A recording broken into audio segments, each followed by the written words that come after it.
كنت مولا. بسم الله الرحمن الرحيم وبه نستعين. الحمد لله الذي جعلنا من المتمسكين بولاية علي بن أبي طالب والأئمة علیہم السلام.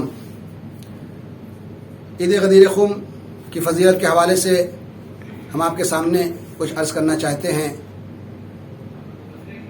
سب سے بڑی عید غدیر ہے جسے عید اللہ الاکبر کہا جاتا ہے، اور غدیر کا وہ دن ہے کہ جس دن تمام انبیاء نے، یعنی کوئی نبی نہیں گزرا ہے کہ جس نے غدیر کے دن عید نہ منائی ہو، اور ہر نبی نے اپنے وصی سے یہی وصیت اور جانشین کو یہی وصیت کی کہ غدیر کے دن عید منانا. کسی نے چھٹے امام سے پوچھا کہ مولا کیا عید الفطر، عید قربان یا جمعے کے علاوہ بھی ہماری کوئی عید ہے؟ امام نے کہا اس سے بافضیلت، اس سے باہمیت اور اس سے زیادہ برتر عید غدیر ہے. کہ مولا وہ کون سا دن؟ کہ وہ 18 ذی الحجہ کہ جس دن پیغمبر اسلام نے اپنے جانشین مولائے کائنات امیر المؤمنین علی بن ابی طالب علیہ السلام کو اپنا جانشین اور اپنا خلیفہ بنایا. یہ کب ہوا اس کو بھی میں مختصر آپ کے سامنے عرض کر دوں. اسی وجہ سے یہ 18 ذی الحجہ جو جمعرات کے دن حج سے واپسی پہ پیغمبر اسلام نے جب مقام غدیر پہ پہنچے تو آیت نازل ہوئی یا ایھا الرسول بلغ. اور ایسا نہیں کہ یہ حکم پہلی بار پیغمبر کو دیا جا رہا تھا. مینا میں کہ جہاں حاجی 3 دن رکتے ہیں، ان 3 دنوں کے درمیان بار بار پیغمبر کو یہ حکم ہوا، لیکن پیغمبر ڈر رہے تھے کچھ اپنے ہی چاہنے والوں سے، اور اس پیغام کو پہنچانے سے گھبرا رہے تھے. لیکن جب غدیر کے میدان پہ پہنچے تو وہاں پہ اب جبریل آئے. سورہ مائدہ کی آیت نمبر 67 یا ایھا الرسول بلغ ما انزل الیک من ربک، اے رسول پہنچا دو اس پیغام کو جو تمہیں پہلے دیا جا چکا ہے، پہنچایا جا چکا ہے. یعنی گویا کئی بار خداوند عالم نے تقاضا کیا تھا، لیکن اب اس یہاں پہ لب و لہجہ الگ ہے، پہنچا دو. وَإِن لَمْ تَفْعَلْ، اور اگر آپ نے نہیں پہنچایا فَمَا بَلَّغْتَ رِسَالَتَهُ، تو آپ نے رسالت کا کوئی کام انجام نہیں دیا. اور جس بات سے آپ ڈر رہے ہیں وَاللَّهُ يَعْصِمُكَ مِنَ النَّاسِ، اور آپ گھبرائیے نہیں، خداوند عالم آپ کی حفاظت کرے گا. اب اس کے بعد پیغمبر جب اتنا سخت کہ اگر آپ نے اس ولایت کے کام کو انجام نہیں دیا تو آپ نے کوئی کام انجام نہیں دیا رسالت کا، تو نبی نے سارے حاجیوں کو جو آگے بڑھ گئے تھے پیچھے بلایا، جو پیچھے رہ گئے تھے ان کا انتظار کیا. اور اب اس کے بعد یہ کون کہہ رہا ہے؟ یہ جو میں آپ کے سامنے عرض کر رہا ہوں، فخر رازی نے کہا کہ مولائے کائنات کو جب اس حکم کے بعد، چونکہ یہ آیت کس کی شان میں اتری؟ تفسیر ابی حاتم جو مشہور تفسیر ہے جس کو سب قبول کرتے ہیں، اس میں انہوں نے نقل کیا کہ نزلت هذه الآیہ فی علی ابن ابی طالب، مولائے کائنات کی شان میں نازل ہوئی. اور جب یہ آیت نازل ہوئی غدیر خم میں، ہم اور آپ تو اسی طرح پڑھتے ہیں جس طرح ابھی قرآن میں ہے، لیکن در منصور نے جلد 2 صفحہ 298 پہ لکھا کہ اس آیت کو ہم زمانے پیغمبر میں کس طرح سے نقرو علی عہد رسول اللہ، ہم لوگ پیغمبر کے زمانے میں کس طرح پڑھتے تھے. یا ایھا الرسول بلغ، اے رسول پہنچا دو. کیا؟ ان علی مولا المومنین، اس کو پہنچا دو کہ علی مومنین کے مولا ہیں. وَإِن لَمْ تَفْعَلْ، اور اگر آپ نے ایسا نہیں کیا فَمَا بَلَّغْتَ رِسَالَتَهُ، تو رسالت کا کوئی کام انجام نہیں دیا. یعنی اس طرح سے آیت تھی. اسی کو آلوسی نے بھی نقل کیا ہے اسی طرح سے کہ کُنَّا نَقْرُؤُ عَلَىٰ عَهْدِ رسول اللہ اِنَّ عَلِيًّا وَلِيُّ الْمُؤْمِنِينَ. یہ آلوسی کون ہے؟ روح المانی جن کی تفسیر ہے، جس کو وہابی بھی مانتے ہیں، جلد 6 صفحہ 193 پہ لکھتے ہیں کہ ہم لوگ زمانے پیغمبر میں اس آیت کو اس طرح سے پڑھتے تھے کہ یا ایھا الرسول بلغ، اے رسول پہنچا دو اس پیغام کو. کیا؟ ان علی ولی المومنین، کہ علی مومنین کے مولا ہیں. بہرحال جب یہ آیت نازل ہوئی تو مولا کائنات نے تمام حاجیوں کو جمع کیا، اور جمع کرنے کے بعد اعلان کیا. مختصر عرض کر کے آگے بڑھوں کہ کیا کہا؟ جس کا میں مولا ہوں، من کنت مولا فہذا علی مولا. اور جب اس میسج کو پہنچائے تو سب سے پہلے کا جس کا میں مولا ہوں اس کے علی مولا ہیں. اب آگے فخر رازی نقل کرتے ہیں کہ سب سے پہلے جس نے آ کے مولا کائنات کو مبارکباد پیش کیا وہ کون تھے؟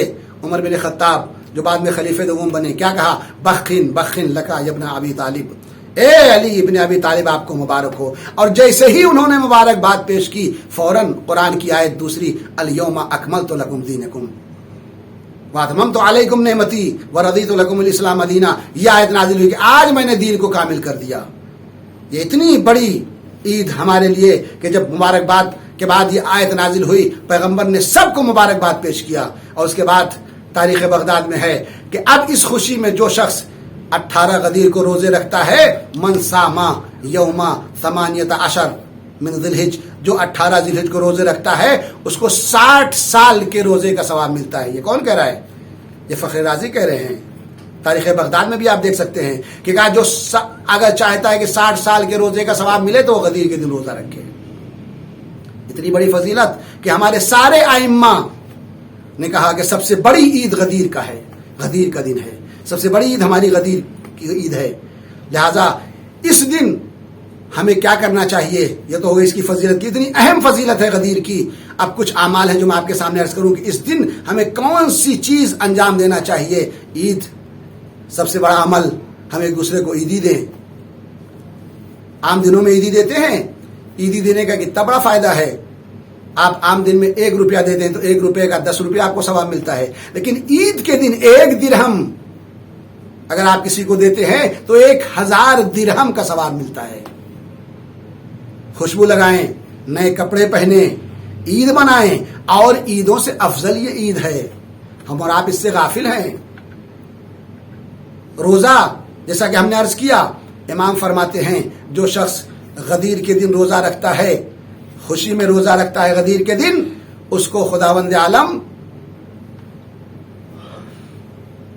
زمین، دیکھیں روزے کا کتنا ثواب ہے. جب سے دنیا قائم ہوئی ہے، جب دنیا کا خاتمہ ہوگا، اس دوران اگر کوئی شخص روزہ رکھتا ہے، برسہ برس یعنی ہمیشہ روزہ رکھے، دنیا آباد ہونے سے لے کے دنیا کے ختم ہونے تک اگر کوئی شخص دن میں روزے رکھتا ہے، رات میں جگ کے عبادت کرتا ہے، اس سے بڑھ کر ثواب غدیر کے دن روزہ رکھنے کا ہے. یہ ہماری طرف سے ائمہ نے فرمایا کہ اس دن روزہ رکھنے کا. ہم نے جب چھٹے امام سے پوچھا مولا سب سے بڑی عید، تو امام نے کہا غدیر. پھر کہا کیا کرے؟ تو کہا امام نے کہا روزہ رکھو، اس دن روزہ رکھنے کا اتنا ثواب ہے. 2 رکعت نماز جو ہم غدیر کے دن پڑھتے ہیں، روزے عید غدیر کی نیت سے 1 لاکھ حج اور 1 لاکھ عمرے کا ثواب ملتا ہے. یہ غدیر کے دن 2 رکعت نمازیں ہیں. اعمال میں آپ دیکھ سکتے ہیں مفاتیح الجنان کے اندر زیارت مولا کائنات ابی نصر بزنطی پڑھتے ہیں.